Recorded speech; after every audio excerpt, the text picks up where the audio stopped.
Vamos a dar comienzo a el quinto encuentro que tenemos de charla sanmartiniana. Les doy la bienvenida, les agradezco que se hayan conectado y esperemos que disfruten de este encuentro. Sobre todo le doy la bienvenida al disertante de hoy, Jorge Rafael Arroyo González, que será debidamente presentado por Héctor. Voy a comenzar agradeciéndole a Gloria Salvadores, que fue quien coordinó estos encuentros hasta el anterior y por temas personales ha tenido que dejarlo. Se ha hecho cargo Héctor Tardino. Héctor tiene experiencia en este tipo de encuentros. Además, es un sanmartiniano de ley, está luchando con su asociación Malvinas Argentinas en Arteaga, lugar donde él vive, y allí está trabajando fuerte. Bueno, con mucha generosidad ha aceptado hacerse cargo de esto. Hecha la presentación, agradezco nuevamente a los nuevos que se están conectando. Le paso la palabra a Héctor y es toda la audiencia tuya. Bueno, muchísimas gracias, Daniel. Quería agradecerle a la Asociación Sanmartiniana Ángel Pacheco de la confianza que me han brindado para realizar esta tarea. Para mí es un honor poder colaborar con ustedes. Es un honor colaborar con todos los sanmartinianos y de alguna manera para tratar de conocer cada día más acerca de nuestro padre de la patria, el general San Martín. Hoy nos convoca en esta charla, vamos a escuchar al profesor Jorge Rafael Arroyo González. Yo tengo el inmenso grado de poder presentárselo. Él es profesor de Historia y Geografía con el grado de Bachiller en Educación, que fue otorgado por la Pontificia Universidad Católica del Perú. Es miembro activo del Instituto Sanmartiniano del Perú. Actualmente es profesor del Instituto Pedagógico San Juan Bosco en la ciudad de Lima, Perú. Ha efectuado distintas publicaciones sobre historia del Perú, también de educación y de pedagogía. Él ha sido un arduo expositor y participante del que era mi programa de radio el año pasado, La Sanmartiniana. Lo supimos citar en diversas oportunidades para que con un enfoque parecido al nuestro, pero a la vez distinto, nos comentara sobre los aspectos e historia del general San Martín en su estadía en el Perú. En el día de hoy, él nos va a hablar de lo que fue la salida del general San Martín del Perú. Los dejo en presencia del profesor Jorge Arroyo González. Es tuya la disertación, Jorge. Muchas gracias, Héctor, por la presentación y también por la invitación a poder participar en este espacio que ustedes tienen, que se nota que es muy rico, muy sugestivo, ¿no? En el hecho de poder conversar de un personaje como es el generalísimo, como le llamamos aquí en Perú, y el protector de la independencia del Perú. Y también quiero agradecer a Daniel Lanfranchi por la oportunidad que me brinda de estar con ustedes en esta Asociación Cultural Sanmartiniana Ángel Pacheco. Quiero extender mi abrazo y mi saludo sanmartiniano a los demás amigos que nos puedan estar escuchando, no solamente en la provincia de Buenos Aires, sino también en las demás provincias que hacen de la República Argentina, ¿no? un país hermano con el cual tenemos muchas cosas en común.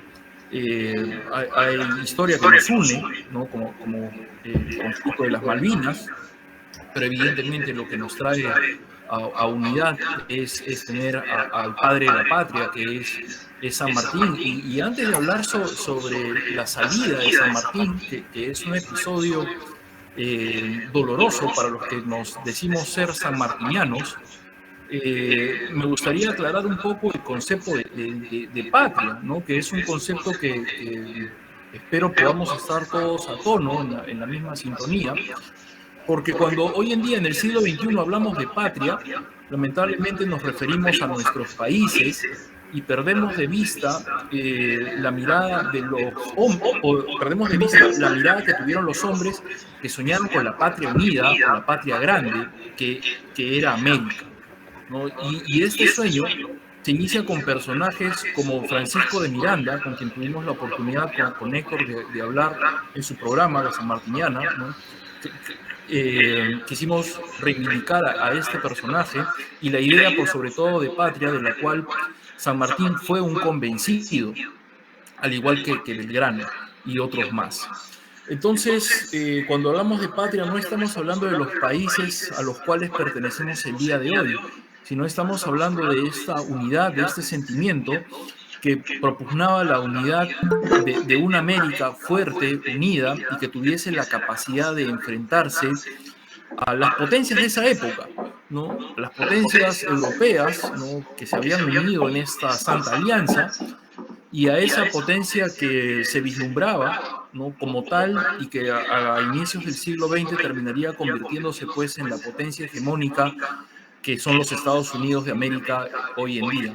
Entonces la patria es el sentimiento, ¿no?, que debería unirnos, que creo yo nos une, y es la patria a la cual San Martín siempre estuvo dispuesto a defender y que jamás estuvo dispuesto a manchar su espada con cuestiones políticas.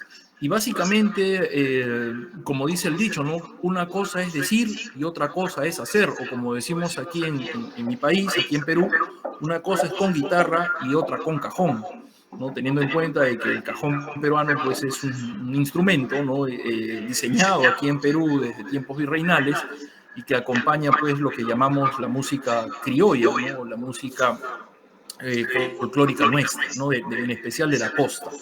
Pero bueno,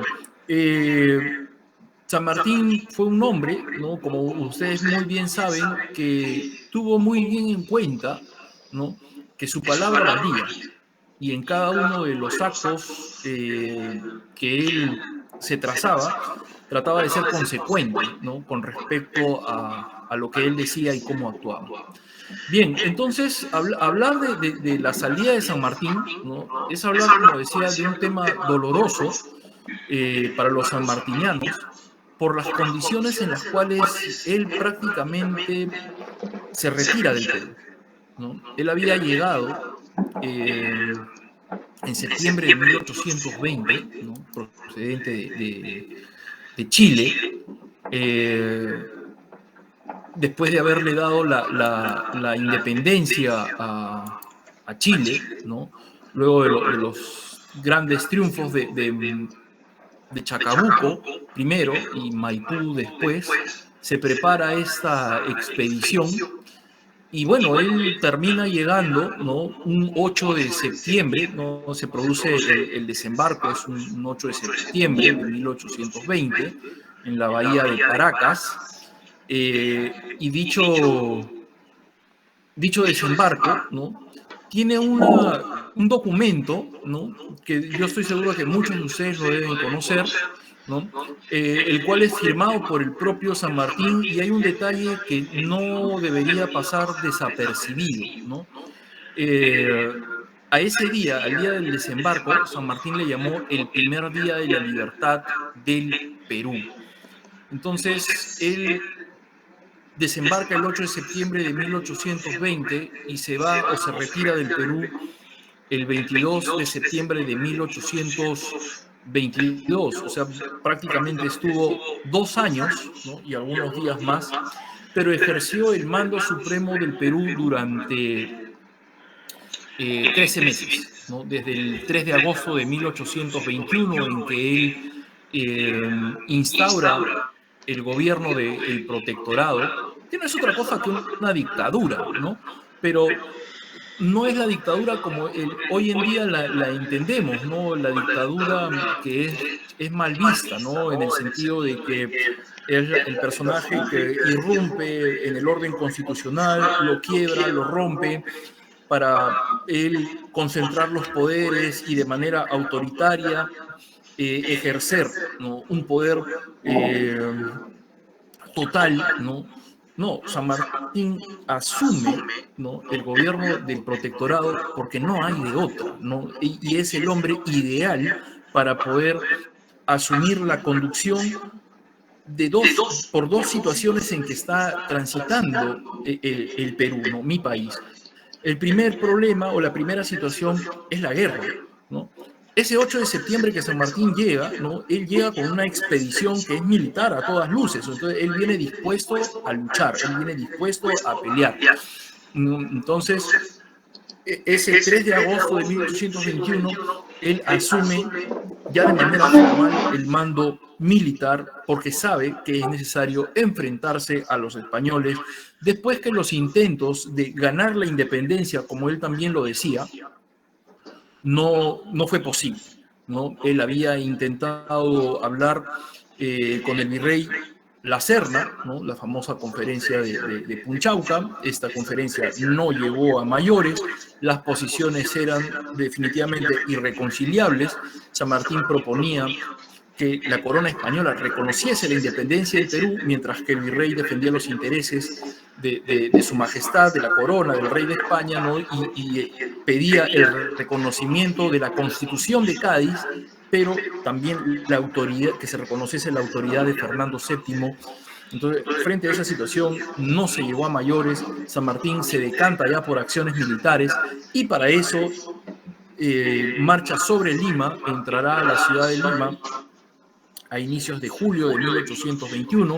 El 15 de julio se firmará la independencia del Perú, para luego, el 28 de julio, hacer la famosa proclamación con esta frase que está de más repetirlas: desde este momento el Perú es libre e independiente, por la voluntad general de los pueblos. No es algo que él viene a imponer, sino porque él ha reconocido y ha recogido todos y cada uno de los sentires de las provincias a las cuales él no ha llegado, pero que sí se han plegado al llamado sanmartiniano de la libertad en el Perú.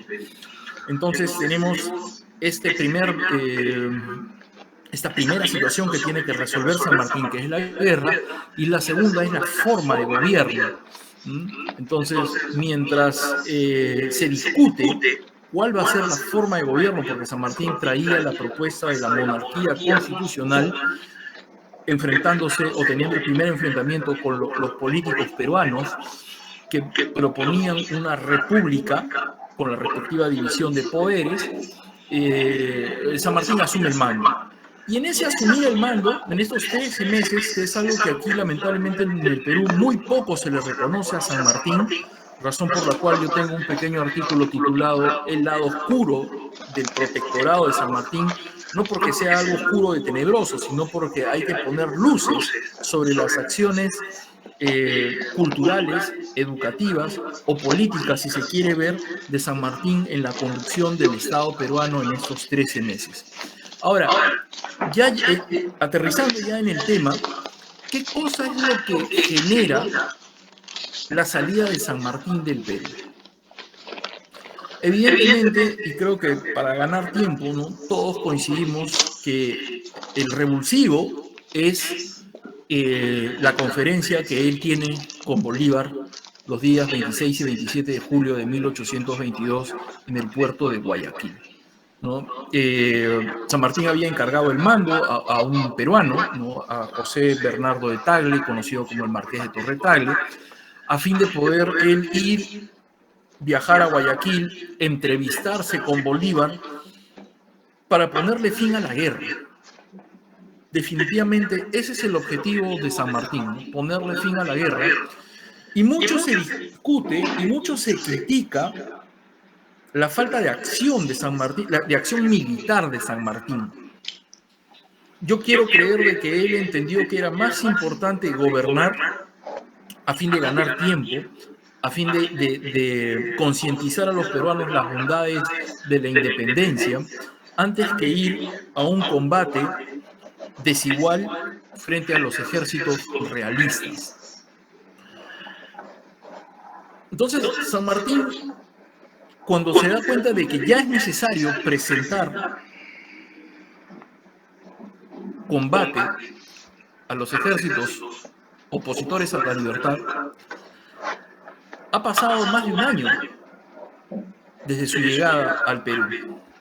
El ejército que él traía se había diezmado, ¿no? Y una de las razones muy poco mencionadas por las cuales San Martín tiene un ejército diezmado no es porque hayan habido enfrentamientos o grandes batallas, que sí las hubieron, ¿no? Sí hubieron batallas, hubieron combates, ¿no? Como la batalla de Cerro de Pasco, el 6 de diciembre de 1820, ¿no? El ejército peruano o la expedición libertadora que está bajo el mando de Arenales derrota a O'Reilly en Cerro de Pasco. Entonces sí hay combates, ¿no?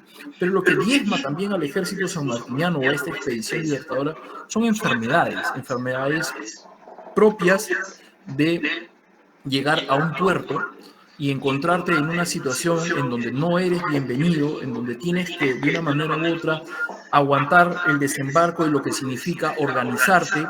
Entonces, esto trajo enfermedades como la malaria, y hay que entender también de que estás entrando a un territorio que no es el tuyo, donde no eres bienvenido. Entonces, médicos, medicinas, provisiones, no hay para poder paliar las enfermedades.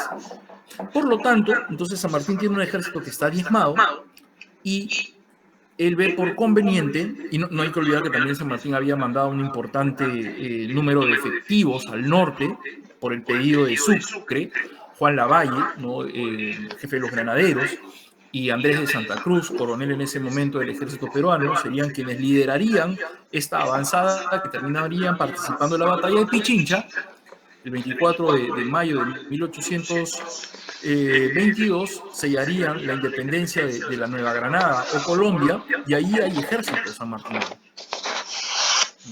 Entonces, cuando San Martín viaja a Guayaquil, la primera preocupación que tiene él es la guerra, terminar con la guerra sí o sí, y para eso le pide hombres a Bolívar.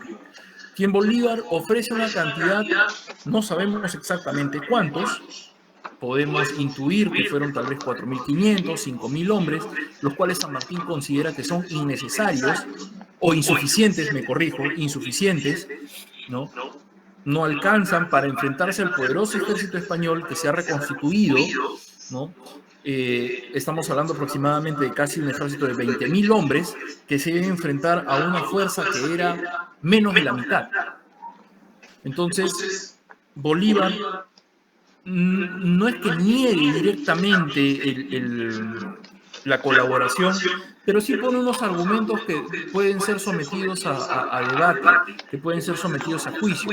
El decir que hay un levantamiento en el norte, que él tiene que regresar al norte con su ejército, ir a detener el levantamiento, y por otro lado, legalmente hablando, y esto es algo de lo cual la historiografía gran colombina, para decir venezolana o colombiana, argumenta, es que Bolívar no era dueño de los hombres, sino él dependía de las órdenes, o estaba, entre comillas, bajo el mando de Santander, que en ese momento, a la sazón, era vicepresidente de Colombia, por lo tanto presidía el Estado colombiano.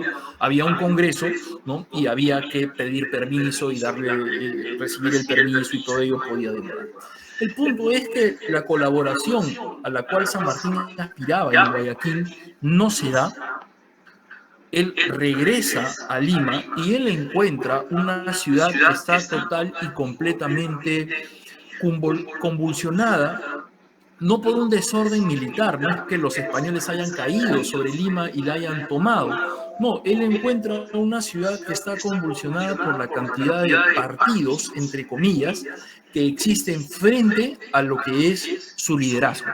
Vale decir, los patriotas peruanos, los políticos peruanos, no ven con buenos ojos, uno, la figura de Bernardo de Monteagudo, ¿no? que se había encargado de diseñar una política de persecución sobre los principales administradores de lo que había sido el virreinato peruano, ¿no? Vieron con mucha agresividad miraron con malos ojos esta agresividad de Monteagudo de perseguir a estos españoles, de decirles, bueno, o te casas y te nacionalizas, por así decirlo, hablando en términos modernos, o te retiras a España, porque si no estás con la revolución de la independencia, entonces estás contra ella. Y eso significó que Monteagudo se generase anticuerpos entre una élite, entre un grupo de peruanos, de criollos, que no solamente pensaban en los negocios, sino también pensaban en sus privilegios que ellos tenían por considerarse parte de un estamento social distinto, diferente. Mucho se ha dicho de que la Revolución Francesa influenció en la independencia del Perú, pero lo que definitivamente se tiene que decir con mucha vehemencia es que el valor o la igualdad que propugnaba la Revolución Francesa no fue bien vista por los políticos peruanos. Pensaban todavía en estas divisiones sociales propias del nacimiento, de la sangre azul, y no veían con buenos ojos el formar un todo, ¿no? Una unidad, como San Martín había proclamado el 27 de agosto, a un mes de la proclamación de la independencia. San Martín había decretado de que en el Perú no había más indios, no había más criollos, sino que todos eran peruanos, no había más esclavos, sino que todos eran peruanos. Entonces San Martín va a regresar del viaje de Guayaquil, evidentemente contrariado. Guido nos dice de que el carácter de San Martín el buen ánimo, ¿no?, había desaparecido en San Martín de la entrevista con Bolívar. Hay un sinsabor en ese retorno. Y luego toparse con estos peruanos que están en contra de las disposiciones que él había dejado, y más allá los rumores y los chismes y las bolas de que él quiere hacerse rey del Perú, de que él está buscando la gloria personal, de que el mando político reposa en él porque él es San Martín, el rey del Perú. Entonces terminó por decepcionarlo, ¿no? Y es por eso que él opta por algo que al inicio de esta charla fuera de cámaras, por así decirlo, estábamos conversando con respecto a la frase que incluyeron de invitación a la misma, acerca del mayor mérito de San Martín, está en que él, en favor de la América libre, en favor de esa patria que él había soñado, está en abandonar Lima. Y es por eso de que él deja algunas disposiciones políticas ya menores, porque él había tratado de construir un Estado, un aparato de gobierno, y él termina renunciando el 20 de septiembre de 1822 con unas palabras que han resultado proféticas, ¿no?, en mi país, ¿no? Y esta especie de profecía sanmartiniana que lamentablemente se ha cumplido, ¿no?, que lamentablemente lo digo con mucha amargura, ¿no?, es parte del plan de San Martín, y que habla a las claras de que él obtener el mando político, no era algo, o retener ese mando político no era algo con lo que él había planificado, él había querido, él había soñado, todo lo contrario.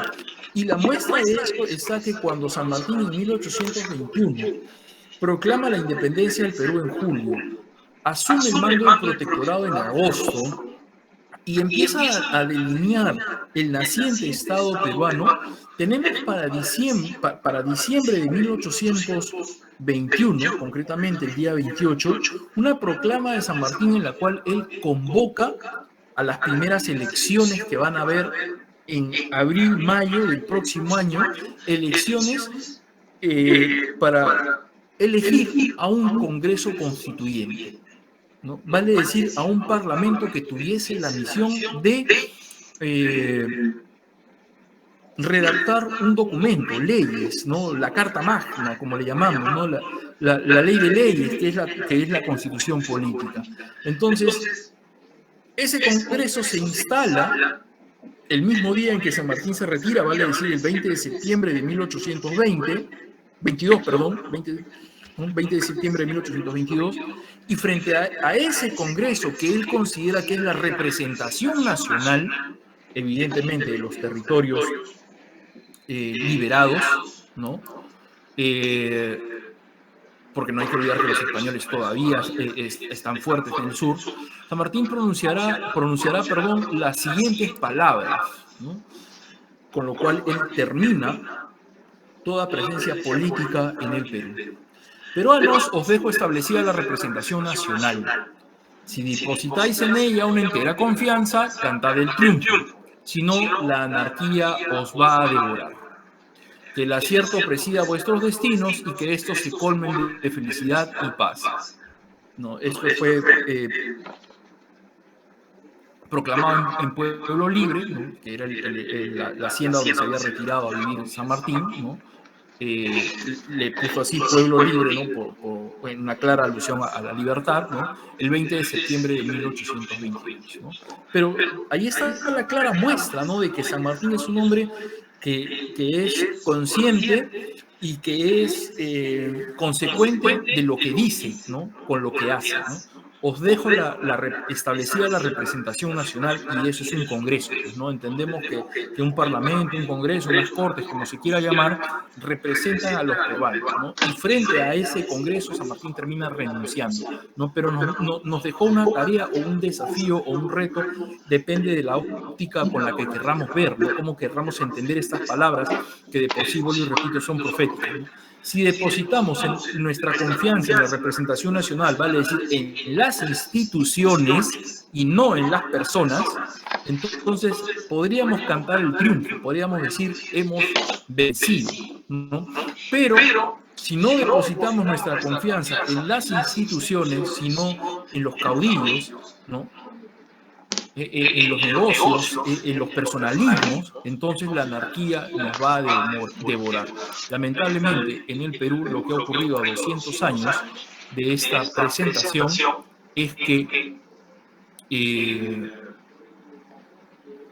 la anarquía nos ha devorado, ¿no? No hemos confiado en el Perú, en las instituciones, y el resultado ha sido pues unos 200 años de tumbo en tumbo y no hemos podido cumplir con esta patria libre, con esta patria que soñaron no solamente San Martín, sino también todos y cada uno de aquellos actores que fueron parte importante de la guerra contra la independencia, que buscaban ese estado de felicidad, de unidad entre todos y cada uno de los americanos.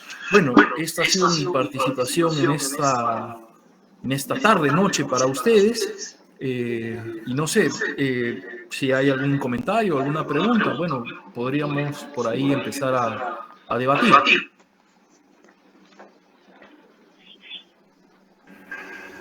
Sí, Daniel, ¿querías hacer una pregunta? Sí, tres temas. Primero, como siempre, Jorge, espectacular tu presentación. No es novedad para los que ya hemos tenido la suerte de escucharte varias veces, pero muy clara y muy educativa, digamos, ¿no? Mucha información. Como presidente de la Asociación Sanmartiniana de Pacheco, me siento realmente reconfortado y quiero que lo sepa, Jorge. Hemos tenido durante toda tu presentación la asistencia de un joven quinceañero muy sanmartiniano, Matías Ezequiel Rodríguez, que nos acompañó durante toda la noche. Realmente con eso creo que tenemos que estar muy satisfechos por el hecho de tener a un jovencito que nos siga en estas ligas.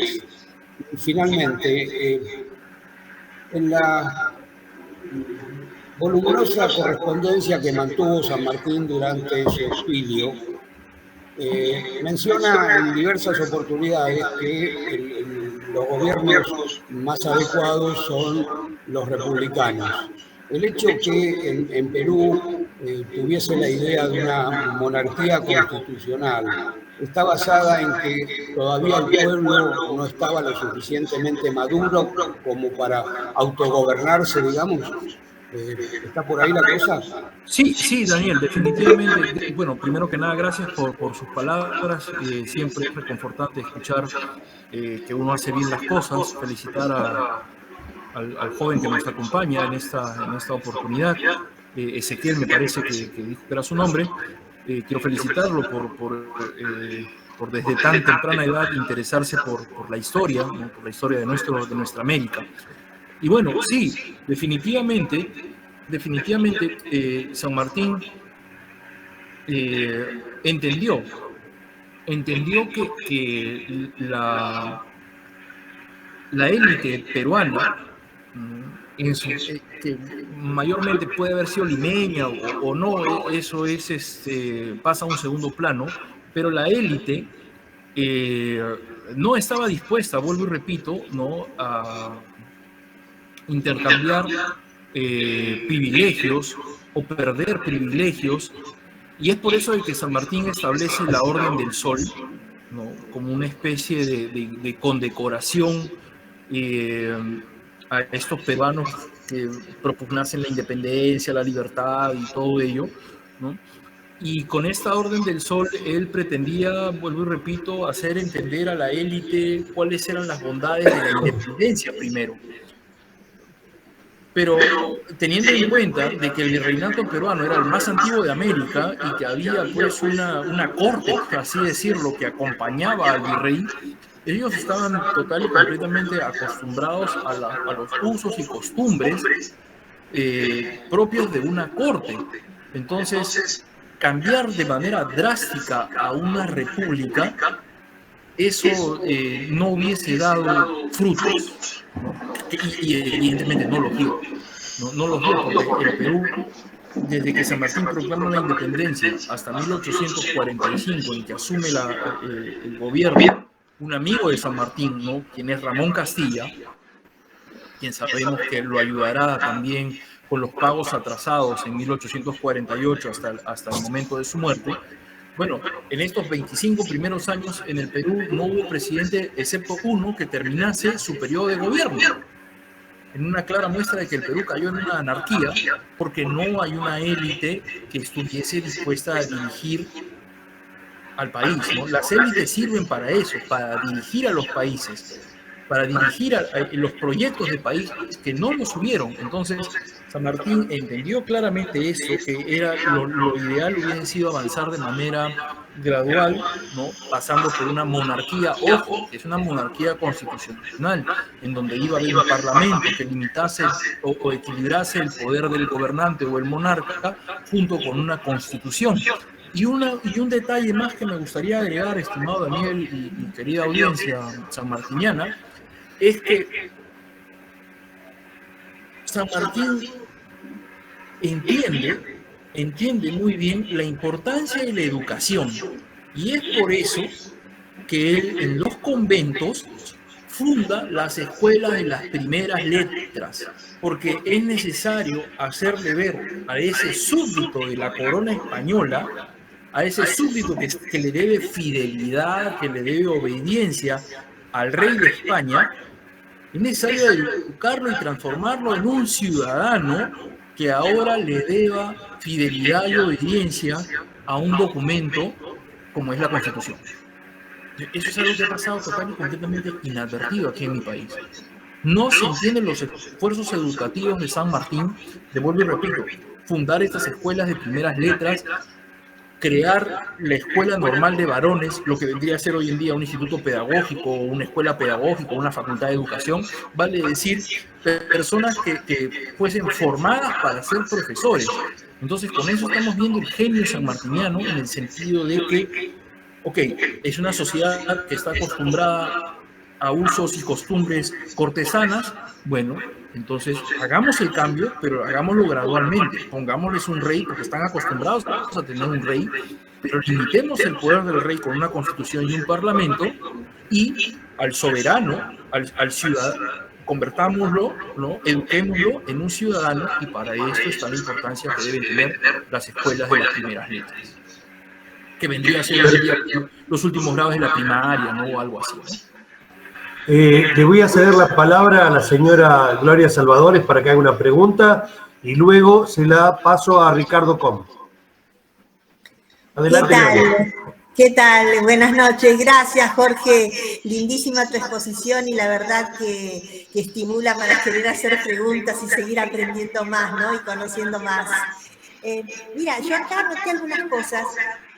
Te pregunto, ¿qué influencia pudo haber tenido la parte militar o, por ejemplo, la estrategia que se tomó de que Arenales dejase la sierra que quedó como libre para los realistas, o también lo que ocurrió en el sur, en la zona de Ica con Tristán, que fue como un revés bastante importante, ¿no?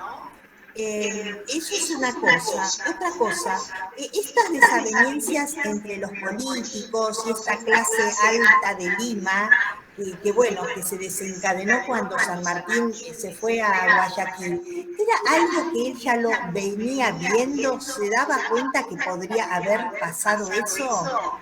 O sea, ¿se daba cuenta de que podría haber ocurrido eso? Y después, otra cosa como personal que se me ocurre, San Martín estaría enterado también que su esposa estaba cada vez más complicada con su salud y sabiendo que tenía una hija. Eso también debe haber influido, ¿no? Después de llegar a Lima de Guayaquil y encontrarse con semejante situación, pensar en ese aspecto personal suyo, ¿no? No sé, son cositas dudas o inquietudes que tengo. Ok, listo. Gloria, ¿verdad? Sí, Gloria. ¿Qué tal? Mucho gusto. Gracias, igual. Mire, vamos... Hay un detalle que de pronto no se conoce mucho porque no se ha divulgado lo suficiente, ¿no? Pero el Perú o el virreinato del Perú desde 1806 hasta 1816 estuvo gobernado por un virrey, ¿no? Pezuela, ¿no? El cual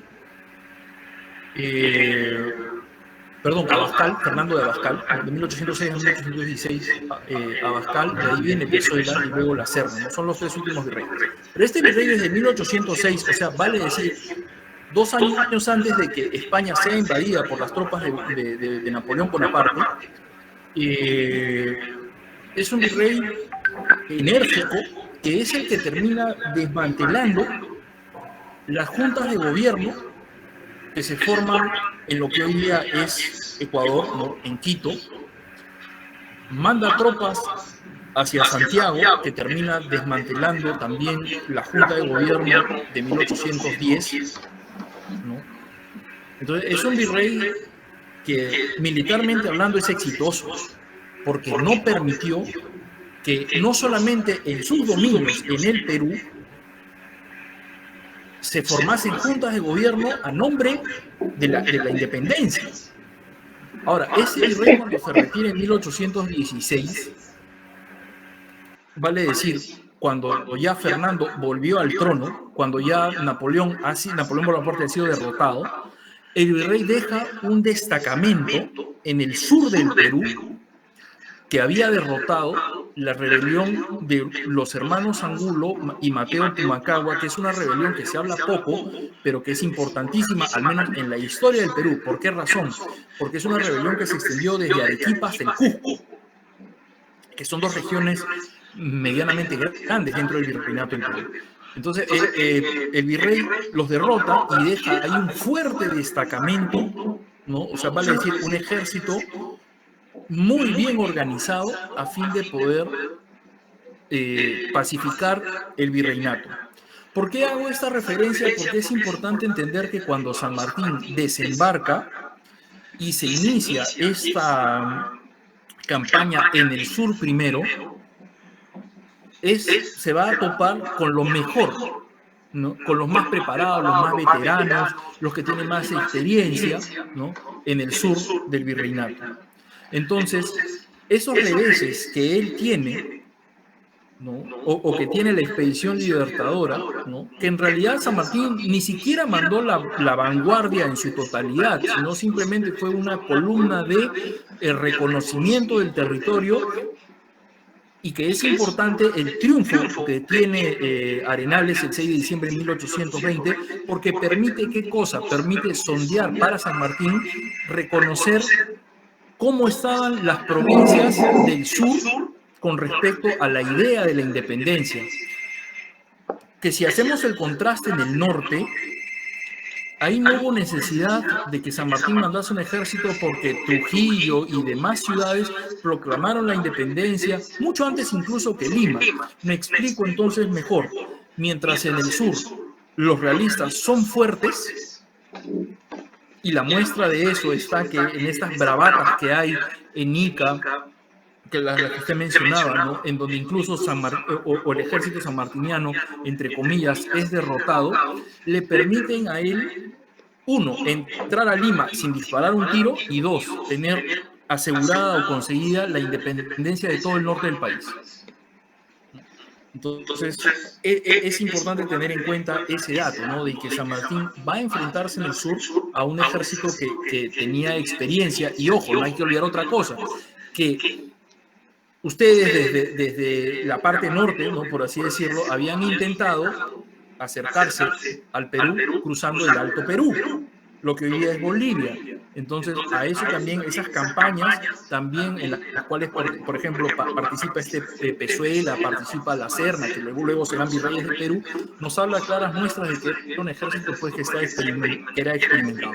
No es que San Martín no haya querido enfrentarse con ellos, sino que lo que San Martín quiere hacer es un reconocimiento que le permita poner en práctica el plan militar que era el de la campaña Intermedios, que era avanzar por la sierra y bordear por la costa, y de esa manera, con una doble pinza, generar la derrota del ejército realista, que no se pudo realizar porque San Martín termina retirándose, pero él deja las bases de ese plan, ¿no?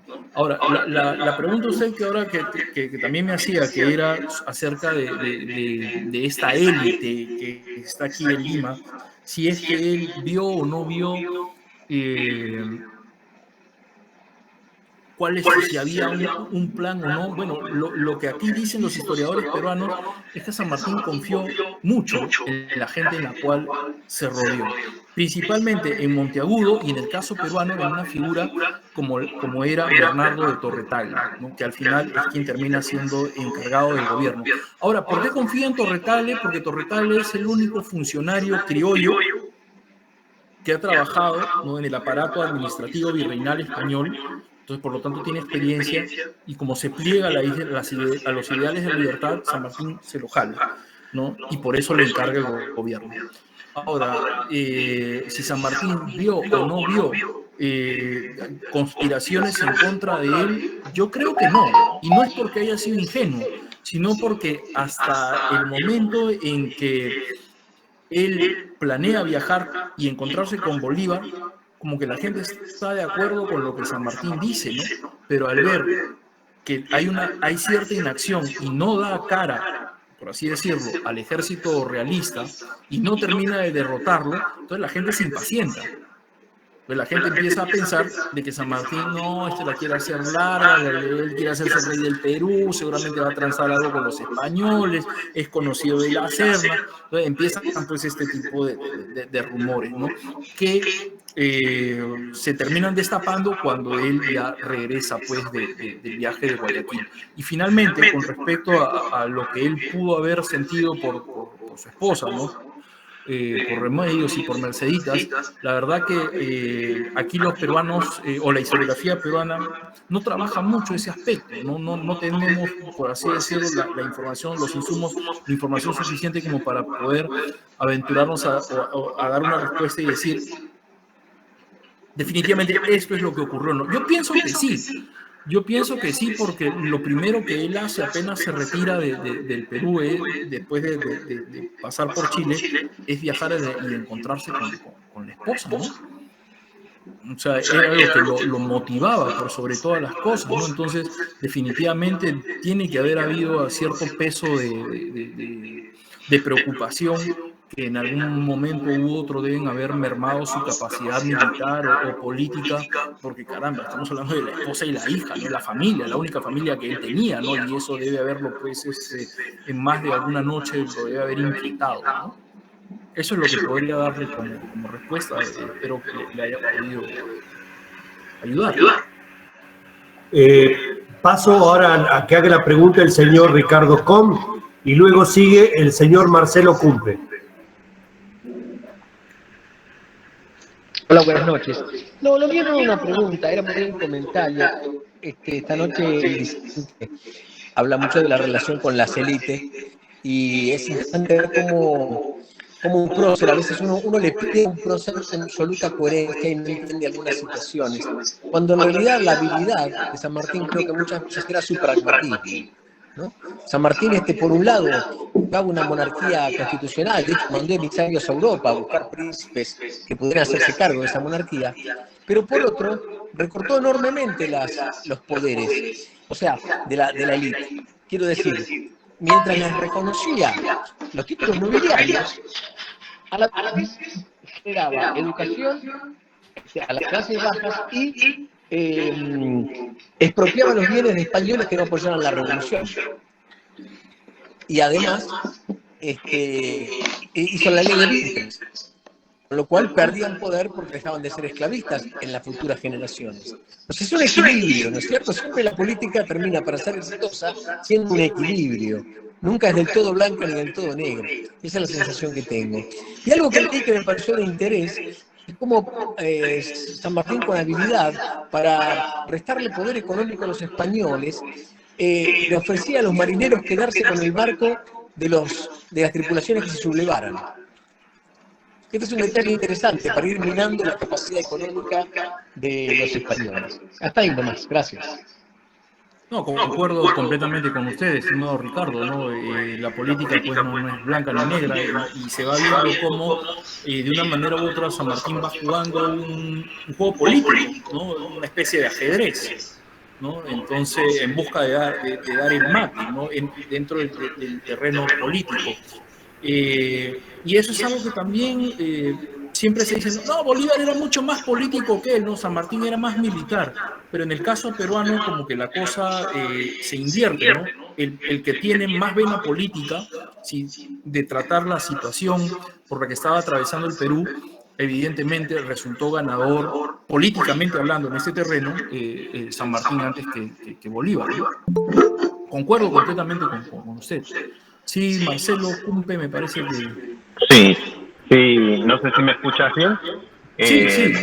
Jorge, primero, antes que nada de hacer mi pregunta, quiero comentarte de que hoy estás liderando una gran noche de la Pacheco, digamos, como le decimos acá en Argentina. Me parece que es excelente tu exposición y es una de las grandes noches de la Pacheco. Así que desde ya muchas gracias por tu participación. Mi pregunta era, en parte de tu exposición comentaste de la reunión entre San Martín y Bolívar, donde muchos historiadores han tejido y destejido, digamos, en el relato, las posibles charlas que tuvieron durante esa reunión. Algunos historiadores comentan o dicen, digamos, de que en esa charla se definió también la historia de Perú, porque, según dicen algunos historiadores, la idea de Bolívar era anexar a la gran Colombia a Perú.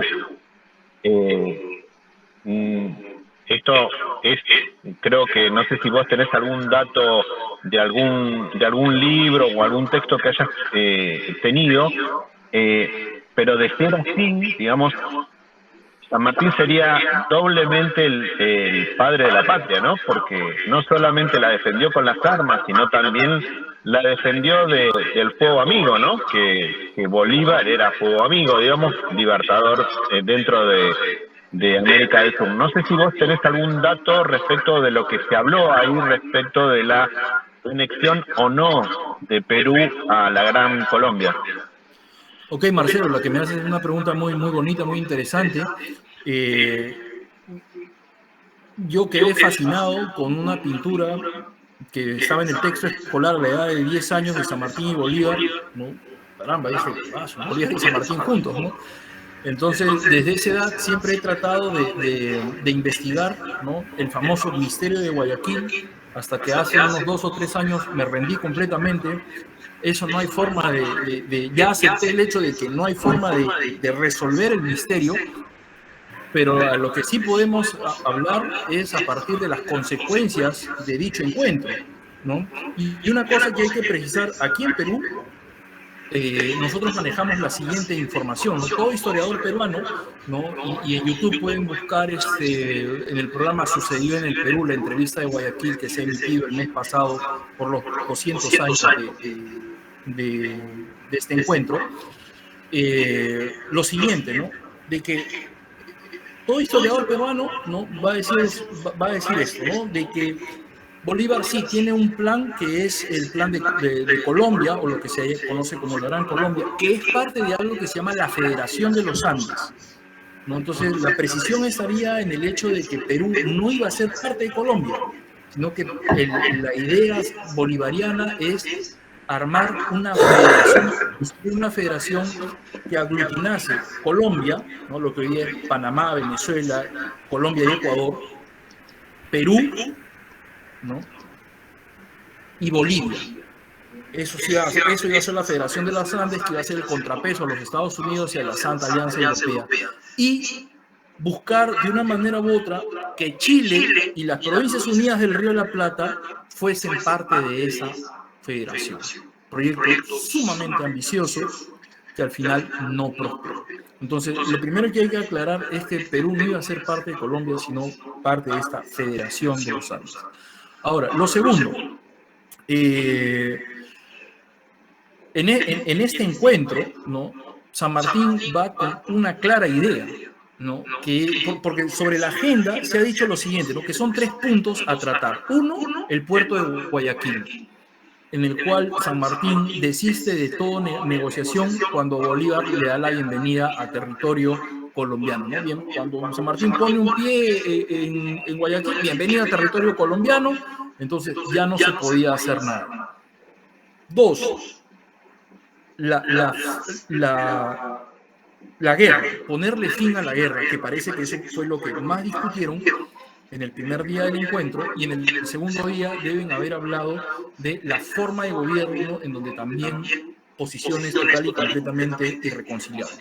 San Martín y el proyecto monárquico para el Perú, Bolívar y la República. Pero ojo, en donde San Martín, desde mi óptica, le gana a Bolívar, políticamente hablando, es que San Martín siempre apuesta por la libre decisión de los pueblos, cosa que Bolívar no tomaba en cuenta. Bolívar había entrado a Guayaquil, que era un estado independiente, porque ellos habían proclamado su independencia el 8 de octubre el 9 de octubre de 1820, habían proclamado su independencia y estaban a la espera de que la guerra terminase para ver si se anexaban a Colombia o si retornaba la provincia de Guayaquil al Perú. Mientras tanto, Guayaquil era independiente. Bolívar, prácticamente con sus ejércitos, entró a Guayaquil, arrió la bandera guayaquileña celeste y blanca y mandó izar la bandera colombiana, ¿no?, la de amarillo, azul y rojo. Es una clara muestra, un atropello a la libre elección, la libre voluntad de los pueblos.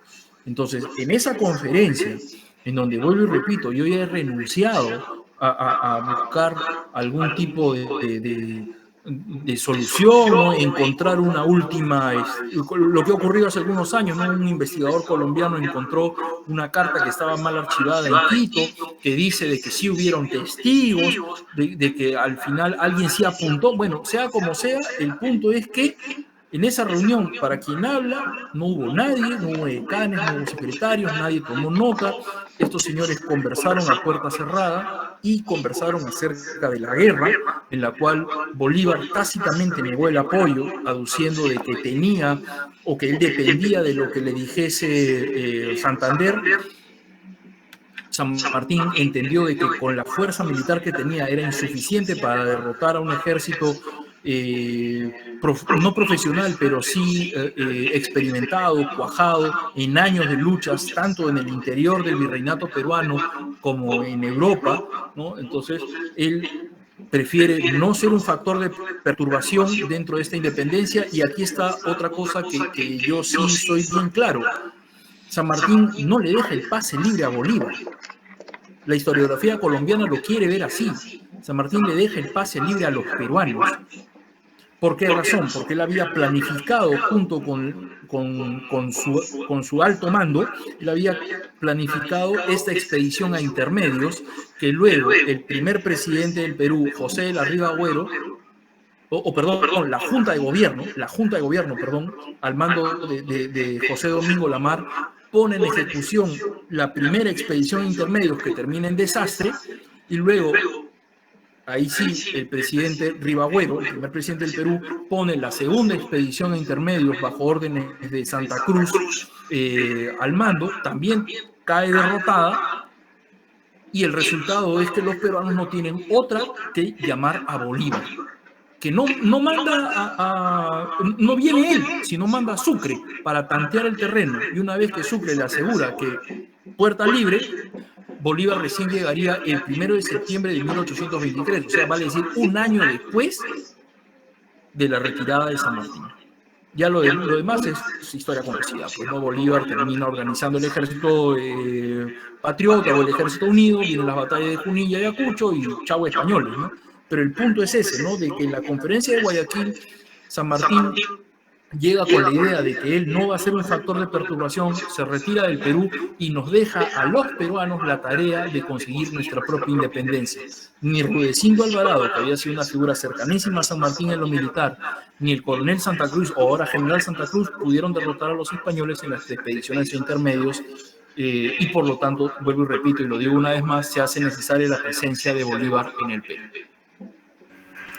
Me pareció, Marcelo Arisi, que tenías una pregunta para hacer. Gracias, Héctor.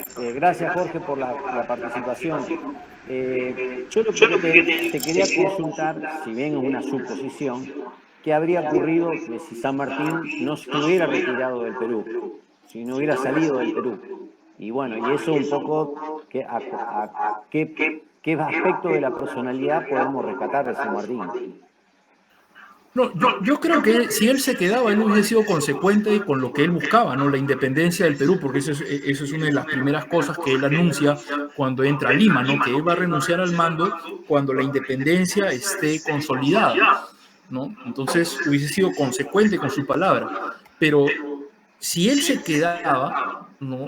Con ese ejército diezmado, con ese ejército disminuido, entonces hubiese sido muy difícil, creo yo, hacerle frente a personas experimentadas como Canterac, como Jerónimo Valdés, como José de la Serna.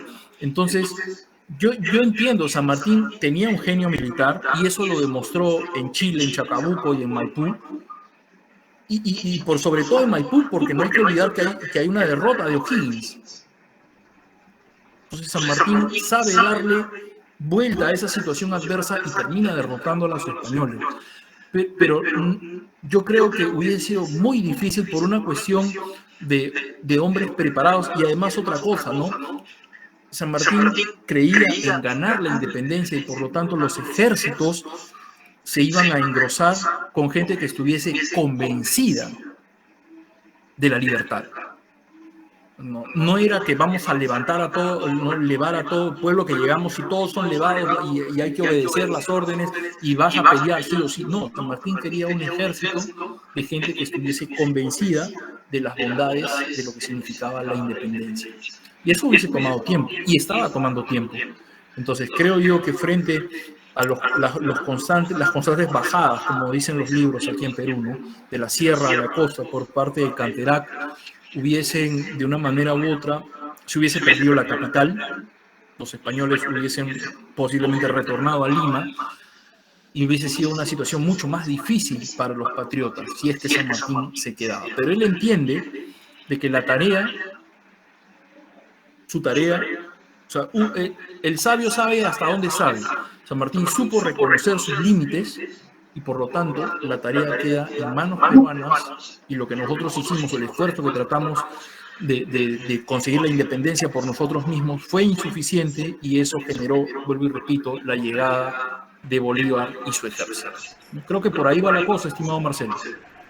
Perdón. Bueno, quisiera saber, porque de pronto por ahí no veo que alguien haya hecho o quiera hacer alguna pregunta. Estamos a tiempo para hacer. Jorge Menéndez. Perfecto, adelante Jorge. Buenas noches a todos. Bueno, en primer lugar quiero felicitar al profesor Arroyo, a lo cual le he seguido en varias exposiciones y la verdad que uno aprende muchísimo. También a Pacheco por darme la oportunidad. No, simplemente quería hacer dos comentarios que me parece atinado en este momento. No debemos olvidar que San Martín había nombrado, antes de la expedición libertadora, a Güemes como jefe general del Ejército de Observación sobre el Perú. Y me da la sensación de que el asesinato de Güemes y todas las condiciones políticas que en ese momento se vivían en la provincia unida del Río de la Plata, por ahí la guerra no se hubiese prolongado tanto y se hubiese reducido la presión militar que tenía San Martín en el sur.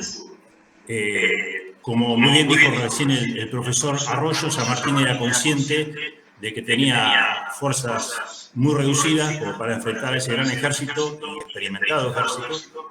De ahí la maniobra que me parece a mí que fue indirecta, ¿no? O sea, no va a chocar directamente, sino lo va a desgastar en términos operacionales, o sea, desgastarlo hasta llegar a un punto que ahí sí, enfrentarlo. Bueno, eso para mí, a mi modo de ver, mi humilde opinión, implicaba una guerra psicológica, que San Martín la hizo muy bien, y política. Ahora me da la sensación, no sé si comparte el profesor Arroyo, que por ahí no logró, como bien lo dijo recién, consolidar una élite, ¿sí? Una estructura de gobierno que permitiese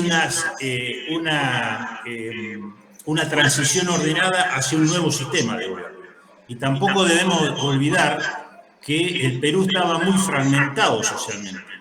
Tenemos grupos, bueno, aborígenes, negros, la élite española y tantos años de dominación, eso, o sea, complejizaba un poco más la condición política de ese Estado que todavía no terminaba de aparecer. Simplemente eso, y agradecerles a todos. Excelente el profesor Arroyo, y mis felicitaciones. Tocayo, bueno, muchísimas gracias por sus palabras. Una vez más lo digo, no siempre es grato escuchar que uno trata de hacer las cosas bien. Y concuerdo con lo que usted dice en este punto de lo de Güemes, ¿no? Una pérdida irreparable. Y por otro lado, hemos dejado de lado, o yo he dejado de lado, un punto en el cual se lo escuché decir, no sé si este nombre va a ser bien recibido en la audiencia, ¿no? Pero yo se lo escuché decir cuando me parece que todavía no estaba tan tirado hacia la izquierda, ¿no? Hace ya muchos años atrás, a Felipe Piña, ¿no? A este profesor, historiador, que ha escrito bastante, ¿no? Que dicen que es divulgador, que no es historiador, pero él dijo algo que a mí me llamó mucho la atención, ¿no? El único misterio que hay en la entrevista de Guayaquil es por qué Buenos Aires lo deja solo a San Martín. Y ese es un punto en el cual me llamó mucho la atención y creo yo que tiene muchísima razón el profesor Felipe Piña, en el sentido de que San Martín prácticamente va a encontrarse con Bolívar. Bolívar tiene detrás a sus triunfos, ¿no? Sus triunfos militares, tiene a Sucre, ¿no? Y tiene al Estado colombiano como apoyo económico, ¿no? En lo que es provisiones, armamento, hombres, todo lo que eso significa. Pero San Martín ya O'Higgins no podía dar más dinero. Desde Buenos Aires se habían desentendido completamente de cualquier tipo de apoyo a raíz de la gloriosa desobediencia. Entonces, San Martín prácticamente va a encontrarse solo, sin ningún tipo de apoyo. Entonces, ¿cómo poder librar una guerra u obtener un triunfo rotundo, culminante, frente a estas fuerzas experimentadas, realistas, cuando no tienes el apoyo de quienes en un momento o en un inicio, como había sido Buenos Aires, te había apoyado, luego te dejan solo y ya O'Higgins, ya no hay más, ¿no? La caja se acabó, ¿no? Ya quedaste en cero. Entonces, San Martín prácticamente entiende todas y cada una de esas situaciones y no se aferra a que no, pues yo soy el tocado por Dios, no, yo soy el iluminado, y aquí no, simplemente ve que la situación en el Perú, por lo que decía mi tocayo, es cierto, la sociedad peruana estaba total y completamente fragmentada en estos estamentos entre criollos, chapetones, mestizos, una población indígena en abundancia, por ahí los esclavos, ¿no? Entonces, ¿cómo cohesionarla, ¿no? ¿Cómo cohesionarla cuando no tienes tiempo para gobernar porque hay una guerra que te está apremiando, ¿no? Entonces, creo que por ahí estamos sacando unas conclusiones interesantísimas, muy sugestivas esta noche, que creo yo nos deberían llevar a poder investigar más. Muchas gracias, Jorge. ¿Hay alguien más que quiere por hacer alguna pregunta? Héctor, permitime, ahí sí. Matías está sin micrófono, entonces se comunica por chat. Perfecto. Dice, muchas gracias por lo aportado, profesor. Es un placer poder participar de esta charla. Para mí son muy productivas y me enseñan mucho. Ese es el comentario de nuestro amigo Matías Rodríguez. Buenísimo, buenísimo. Bueno, Jorge, yo quiero develar algo que fue en tras bambalinas, que fue en el momento de que no habíamos abierto el chat para todos. Fue una especie de disculpa que nos dio Jorge, porque había tenido un accidente en un dedo y había tomado algunas pastillas y decía, no sé si voy a estar lo suficientemente lúcido como para darle al cambio. Menos mal que no estaba suficientemente lúcido para dar la charla. Quiero decirte, Jorge, que ha sido un placer contar con tu presencia, agradecerte infinitamente, porque en mi persona, cada vez que acudí a vos, siempre has tenido una positiva respuesta. ¿Querés observar algo, Marcelo?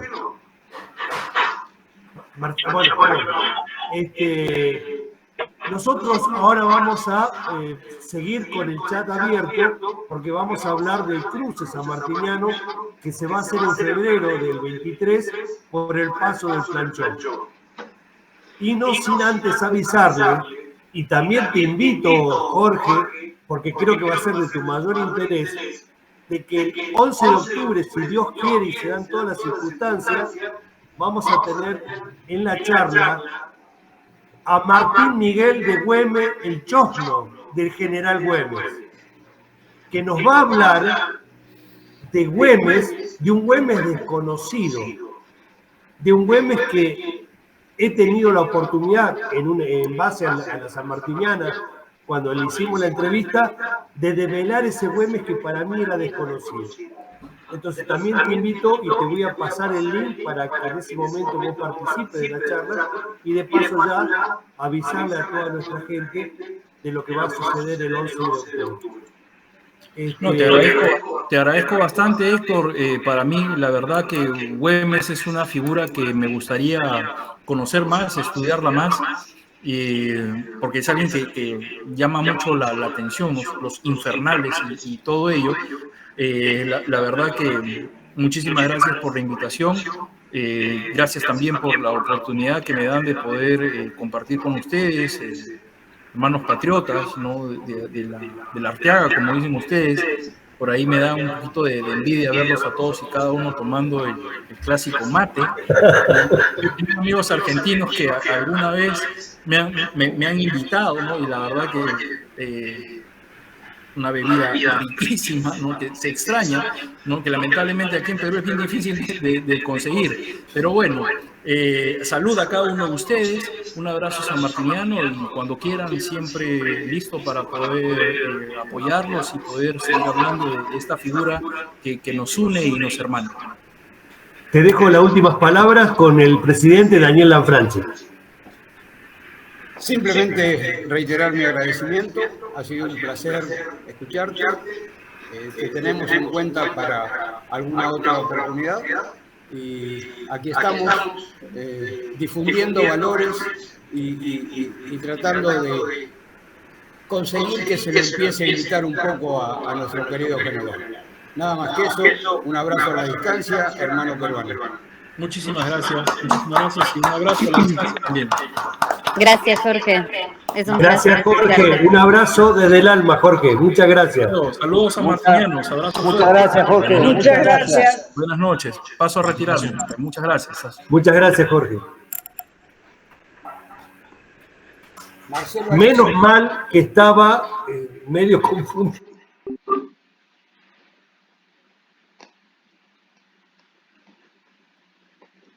¿Qué hice? ¿Por qué me cuesta esto?